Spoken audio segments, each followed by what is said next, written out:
আসসালামু আলাইকুম। কেমন আছেন বন্ধুরা সবাই? ঘুম থেকে উঠে সকাল সকাল চলে আসলাম সবজি বাগানে। এই যে আমাদের মেহেদি গাছটি অনেক বড় ছিল, কেটে ফেলছে।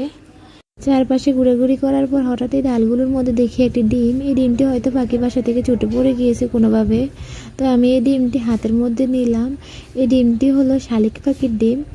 রাতের বেলা প্রচুর ঝড় বৃষ্টি হয়েছে, ঝড় বৃষ্টির কারণে বাসা থেকে ছুটে পড়ে গিয়েছে ডিমটি। এই ডিমটি আমার ভাইয়েরা দেখে বলতেছে ডিমটি নাকি সাপের ডিম। তো আমি ওদেরকে ভয় দেখাইছি, বলতেছি এটা সাপের ডিমই। সানজিদার বড় মামা কাঁঠাল গাছে উঠতেছে, কাঁঠাল পারবে। কাঁঠালটির কিছু অংশ কিসে যেন খেয়ে ফেলছে। বৃষ্টি হওয়ার কারণে গাছটি অনেক পিছলা, অনেক কষ্টে গাছটির মধ্যে উঠেছে।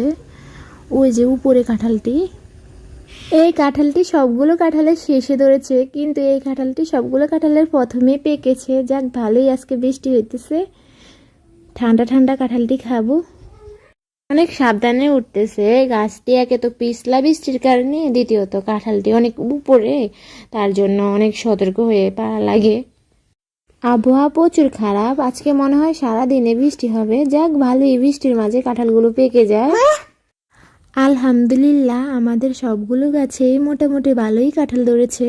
আর কাঁঠালগুলো অনেক মিষ্টি, খেতে দারুণ লাগে। সানজিদার মা মুচড়িয়ে কাঁঠালটি পেরেছে, কিছু নেয় নাই তো কাটার জন্য। অনেক কষ্টে কাঁঠালটি পেরেছে। নিচে একজনকে বলছে ক্যাচ ধরার জন্য, একটুর জন্য নিচে পড়ে নাই। আমাদের গাছের কাঁঠালটি বলছি না, কিছু যেন খেয়ে ফেলছে, উপর থেকে দেখা গিয়েছে। এই জন্য তাড়াতাড়ি উঠে গিয়েছে গাছের মধ্যে পাড়ার জন্য।